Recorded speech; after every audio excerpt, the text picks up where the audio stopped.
Natural hair colour కోసం చూస్తున్నారా? అయితే Anoos henna and black expert వాడండి. నమస్కారం. సుమన్ టీవీ ప్రేక్షకులకి సంక్రాంతి పండుగ శుభాకాంక్షలు. నాతో పాటు ప్రముఖ ఆస్ట్రాలజర్ బ్రహ్మశ్రీ నందిబట్ల శ్రీహరి శర్మ గురుగారు ఉన్నారు. నమస్తే గురుగారు. వాగర్థావివ సంపృక్తౌ వాగర్థ ప్రతిపత్తయే జగతః పితరౌ వందే పార్వతీ పరమేశ్వరౌ. ఆదిత్యాయ చ సోమాయ మంగళాయ బుధాయ చ గురుశుక్ర శనిభ్యశ్చ రాహవే కేతవే నమః. శృంగేరి జగద్గురు పీఠాధిపతులకి, కంచి పీఠాధిపతులకి నమస్కారములు తెలియజేసుకుంటూ కార్యక్రమాన్ని ప్రారంభిద్దాం. సంక్రాంతి పండుగ శుభాకాంక్షలు గురుగారు. మీకు, సుమన్ టీవీ ప్రేక్షకులకి మరియు యాజమాన్యానికి, పనిచేసే ఉద్యోగ సిబ్బందికి అందరికీ కూడా సంక్రాంతి శుభాకాంక్షలు. గురుగారు, ప్రపంచవ్యాప్తంగా తెలుగు వాళ్ళు ఎక్కడున్నా చాలా కోలాహలంగా చేసుకునే పండుగల్లో సంక్రాంతి పండుగ ఒకటి. చాలా పెద్ద పండుగ, 3 రోజుల పాటు సాగే పండుగ. సో ముఖ్యంగా సంక్రాంతి రోజు మనం చేసుకోవాల్సిన పనులు కానీ, చేయాల్సిన దాన ధర్మాలు కానీ, పాటించవలసిన విధి విధానాలు కానీ ఒక్కసారి ప్రపంచవ్యాప్తంగా ఉన్న మన తెలుగు వాళ్ళకి గుర్తు చేద్దాం గురుగారు. తప్పకుండానమ్మా. అసలు ఈ సంక్రాంతి అంటే మంచికి వెళ్ళడము అని అర్థం. కాబట్టి పాతవి మర్చిపోయి మంచి జీవితాన్ని మళ్ళీ కొత్తగా ప్రారంభించడం. అంతేకాకుండా దేవతలకి కాలంగా చెప్పబడింది. ఈ యొక్క మకర సంక్రమణం రోజు నుంచి, అనగా సంక్రాంతి నుంచే దేవతలకి అది పగలుగా, దక్షిణాయనం అంతా కూడా చీకటిగా ఉండడం.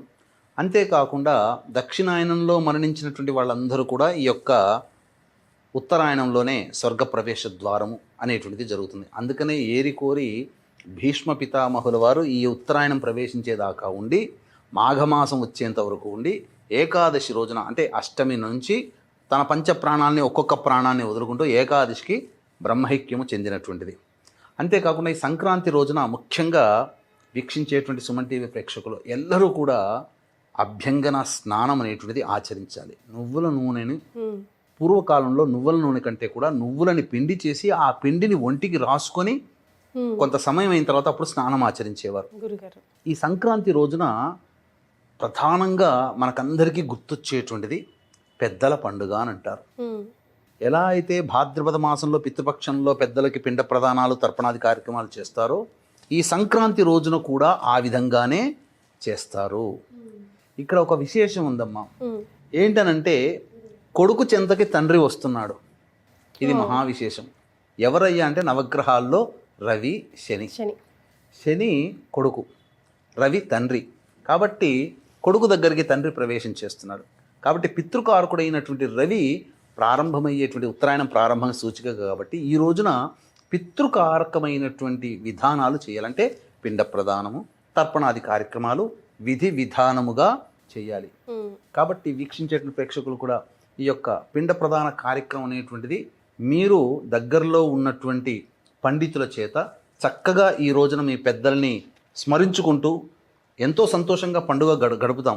కానీ పిండ ప్రదాన కార్యక్రమం లేని పక్షంలో కనీసము తర్పణాది కార్యక్రమాలైనా ఈరోజు చేయండి. ఈ రోజున మనం అనుభవిస్తున్నటువంటి సుఖము, సంతోషము, ఆనందము, ఐశ్వర్యము అంతా మన పితృదేవతలు అందించినటువంటి ప్రసాదమే తప్ప మన గొప్పతనం కాదు. ఒకవేళ అవకాశం ఉంటే, మీకు చేసుకోలేని అవకాశం ఉంటే కనుక మన పీఠం ఆధ్వర్యంలో 15వ తారీఖు రోజున ఉదయం 8 గంటలకల్లా ఈ యొక్క పిండ ప్రదాన కార్యక్రమం, తర్పణాది కార్యక్రమాలు భర్త వైపు లేదా తండ్రి వైపు 3 తరాలు, భార్య వైపు లేదా తల్లి వైపు 3 తరాల్లో మరణించిన వారి ఆత్మతృప్తి కోసం పిండ ప్రదానము, తర్పణాది కార్యక్రమాలు చేయించడం జరుగుతుంది. అవకాశం ఉన్నవాళ్ళు స్క్రీన్పై కనిపిస్తున్న నెంబర్కి కాంటాక్ట్ చేయవచ్చు. ఇక ఈ రోజున ప్రధానంగా చేయాల్సినటువంటిది దాన కార్యక్రమాలమ్మా. దీనికంటే ముందుగా ఒక గొప్పదైనటువంటి విషయాన్ని మన ప్రేక్షకులకు తెలియజేస్తానమ్మా. వంశోద్ధారకుడు అంటే ఒక ఇంట్లో ఒకడు పుడతాడమ్మా. వాడి వల్ల ఆ వంశం మొత్తం కూడా ఆచంద్రార్కం తరిస్తుంది. మనం బాగా అభిమానించే నందమూరి తారక రామారావు గారు, ఇలా ఒక్కొక్క వంశంలో ఒక్కొక్క వంశ పురుషుడు, మూల పురుషుడు జన్మిస్తాడు. అలాంటి వ్యక్తులు మన కుటుంబంలో జన్మించాలంటే ఈరోజు చేయవలసినటువంటి దాన కార్యక్రమాల గురించి చెప్పడం జరిగింది. దీనికి సంబంధించినటువంటిది కూడా ప్రత్యక్ష తార్కాణము, సప్త చిరంజీవుల్లో ఉన్నటువంటి ఒకడైనటువంటి అశ్వత్థామ జనన వృత్తాంతం కూడా దీనితో ముడిపడి ఉంది. ద్రోణాచార్యుడు, కృపాచార్యుడు ఇద్దరు కూడా బావమర్దులు. కృపాచార్యుని చెల్లెల్ని కృపినే ద్రోణాచార్యుడు వివాహం ఆడతాడు. వివాహము దారిభ్యత, వాళ్ళు కటిక దారిద్ర్యాన్ని అనుభవిస్తున్నారు. కందమూలాదులు తినడానికి కూడా ఓపిక లేదు. పెంచుకునే ఆవుని కూడా పోషించుకునే స్తోమత లేనటువంటి కడు దారిద్ర్యమైనటువంటి స్థితిలో ఉన్నప్పుడు దూర్వాస మహాముని ఆ ఆశ్రమం గుండా వెడుతూ కృపి ఇంట్లోకి వచ్చాడు. రాగానే అప్పుడు ద్రోణాచార్యుడు కట్టెలు తీసుకోవడానికని వెళ్ళాడు. వెళ్ళిన తర్వాత ఆమె చక్కగా అతిథి సత్కారం చేసింది. అంతా తన బాధనంతా దూర్వాస మహామునికి వెళ్ళబుచ్చుకుంది. ఇంత దరిద్రాన్ని అనుభవిస్తున్నాం, అన్నిటికంటే మించి మంచి సంతానాన్ని పొందలేకపోతున్నాం, మాకు ఇంతవరకు సంతానం కలగలేదనంటే, అమ్మా నీ యొక్క అదృష్టము మీ వారు చేసినటువంటి పుణ్య ఫలితం వల్లనే ఈ రోజున రావడం జరిగింది. నేను ఈరోజు మహా విశేషమైనటువంటి మకర సంక్రాంతి. పూర్వము నందుడు ఈ రోజున తన భార్య అయినటువంటి యశోదకి చెప్పినటువంటి దాన కార్యక్రమాల వల్ల శ్రీకృష్ణుడు అంతటి వాడు కుమారుడుగా కాగలిగినటువంటి భాగ్యం కలిగింది. నీకు కూడా భాగ్యం కలుగుతుంది, నేను చెప్పినట్టు చేయమ్మా అని చెప్పి అభ్యంగన స్నానం చేసి రమ్మనగానే చక్కగా వెళ్ళిపోయింది. నువ్వుల పిండి ఒంటికి రాసుకొని అభ్యంగన స్నానం చేసి రాగానే ద్రోణాచార్యుడు రావడం, ఇదంతా కూడా వృత్తాంతం చెప్పడం.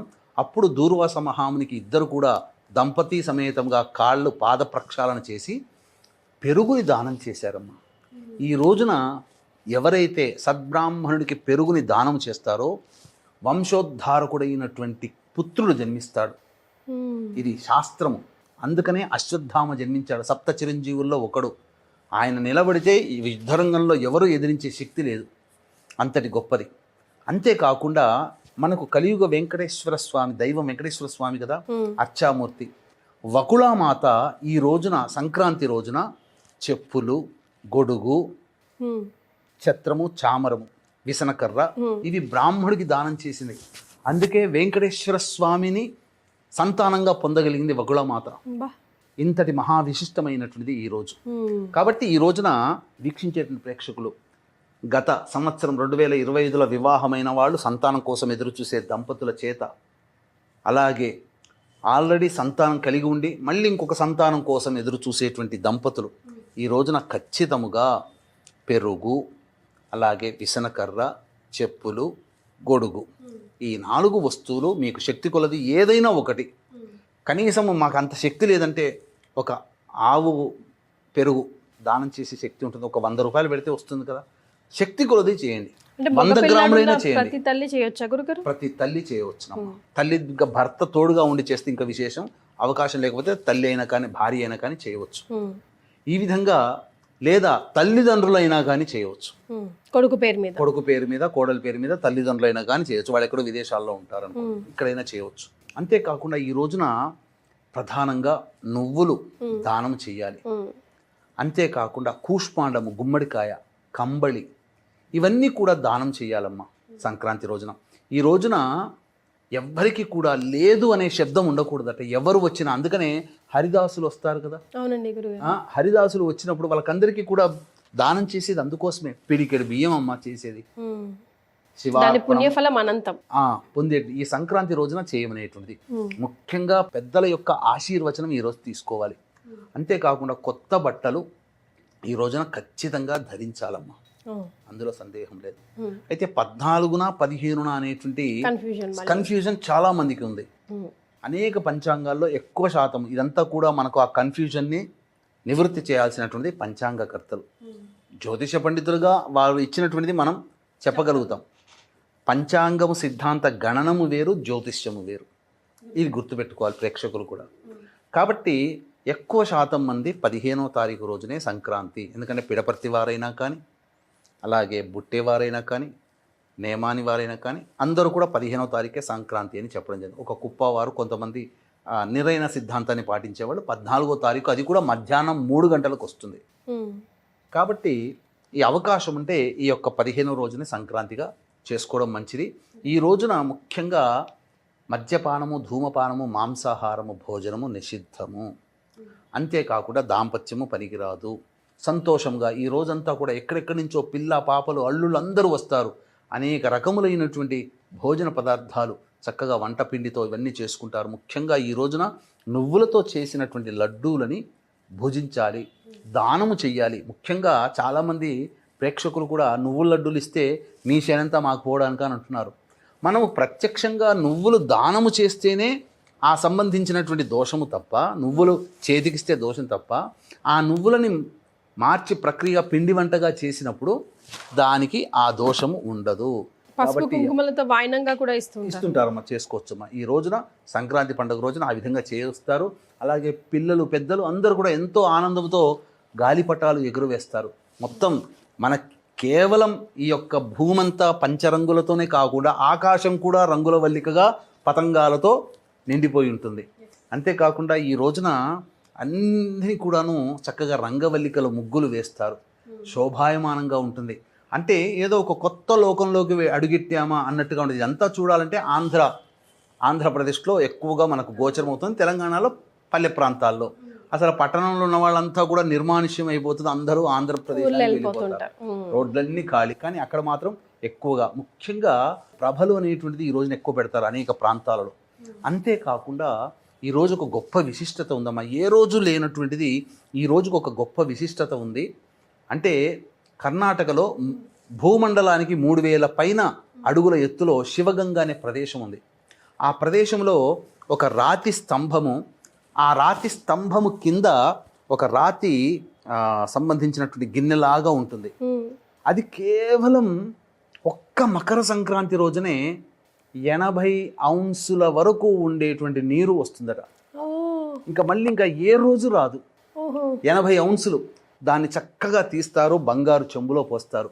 సగం మైసూరు మహారాజు వారికి వెళ్తుంది. ఆ సగము ఆ యొక్క శివగంగకి, అక్కడ ఉన్నటువంటి పరమేశ్వరుని అర్చించుకునే ప్రేక్షకులకి మళ్ళీ తీర్థంలో కలిపి అదంతా తీర్థం ఇస్తారు. ఆ తీర్థాన్ని తీసుకోవడం వల్ల సకల వ్యాధులు తొలగిపోతాయని చెప్పి మనకు శాస్త్రం. అందుకనే ఈ యొక్క శివగంగ చాలా ప్రత్యేకమైంది. అవకాశం ఉంటే ప్రేక్షకులు మీరు కర్ణాటకలో ఈ శివగంగ మహోత్సవంలో చూడవచ్చు. కేవలం అదొక్క రోజే వస్తుందమ్మా. 80 ఔన్సుల వరకు నీరు. అదంతా జాగ్రత్తగా తీస్తారు పూజారులు. తీసి సగం మైసూరు రాజు వారికి ఇస్తారు, సగం ప్రేక్షకులకి, అలాగే వచ్చినటువంటి భక్తులకి అందజేస్తారు. ఇది శివుడి జటాజూటంలో వచ్చే గంగ అని చెప్తారు. మళ్ళీ ఇంకా ఏ రోజు కూడా మీకు ఆ నీరు చుక్క కూడా కనబడదమ్మా. ఒక్క సంక్రాంతి రోజున గంగోత్పత్తి అవుతుంది అక్కడ. అది మహాద్భుతం కదా గురుగారు. ఈ రోజున ఆ విధంగా చక్కగా మనకు శక్తి ఉన్న కొలది దాన ధర్మాది కార్యక్రమాలకి వినియోగించండి. ఎంత ఉన్నా 100 రూపాయలు, నాకు ఇంతవరకే 100 రూపాయలు లేదా నాకు 50 రూపాయలు ఉంది, 50 రూపాయలే దానంలో తలా ఒక 10 రూపాయలు 10 మందికి దానం చేయి. ఈ విధంగా చేసుకుంటే చాలమ్మా. శక్తి కొలది దానం చేయమన్నారు తప్ప ఏ విధమైనటువంటిది మనం శక్తికి మించి చేయకూడదు. అన్నిటికంటే మించి ఈ రోజున నువ్వులతో చేసినటువంటి పిండి వంటలు ఎక్కువగా భుజించాలి. ఇది మనకు చెప్పబడి ఉంది. కనుమ రోజు సంబంధించినటువంటిది పశు ఆరాధన మనకు చెప్పబడి ఉంది. మరీ ముఖ్యంగా ఈ సంక్రాంతి రోజున పెద్దలకి సంబంధించినటువంటి పూజా కార్యక్రమాలే ప్రధానమైనటువంటిది. ముఖ్యంగా ఆంధ్ర ప్రాంతంలో సంక్రాంతి రోజున పెద్దల పేరు మీద బట్టలు బ్రాహ్మడికి దానం చేయడమో, అనాథలకి అవసరం ఉన్న వాళ్ళకి దానం చేయడమో చేస్తుంటారు. కాబట్టి చక్కగా ఈ దానాది కార్యక్రమాలు చేసుకోవచ్చు. పిండ ప్రధాన కార్యక్రమం, తర్పణాది కార్యక్రమాలు విధిగా ఈ రోజున చేసుకోవాలి. దగ్గరలోని పండితులను సంప్రదించి చేయించుకోవచ్చు. లేదా మన పీఠం ఆధ్వర్యంలో 15వ తారీఖు రోజున ఉదయం 8 గంటలకి ప్రారంభమవుతుంది. పిండ ప్రధానం, తర్పణాది కార్యక్రమాలు మీ పెద్దల పేరు మీద చేయించే దాంట్లో కూడా మీరు నమోదు చేసుకొని మీ పెద్దల పేరు మీద కార్యక్రమం జరిపించవచ్చు. వీడియోలన్నీ మీకు పంపించడం జరుగుతుంది. గురుగారు, సంక్రాంతి సందర్భంగా అనూస్ వారు మనందరికీ బాగా సుపరిచితులే. ఇయర్స్ టుగెదర్ వాళ్ళు బ్యూటీ వరల్డ్లో, బ్యూటీ ఫీల్డ్లో ఉన్నారు. సో వారి తరఫున ఈ గిఫ్ట్ హ్యాంపర్ ఒక చిన్న కానుక. థ్యాంక్ యూ అమ్మా. అనూస్ డిపార్ట్మెంట్ వాళ్ళకి కూడా సంక్రాంతి శుభాకాంక్షలు. సంక్రాంతి సందర్భంగా అనేక విషయాలు ప్రేక్షకులకి మీ ద్వారా తెలుసుకునే అవకాశం కల్పించారు గురుగారు. ధన్యవాదాలు. సర్వం శ్రీ ఉమామహేశ్వర పరబ్రహ్మార్పణమస్తు.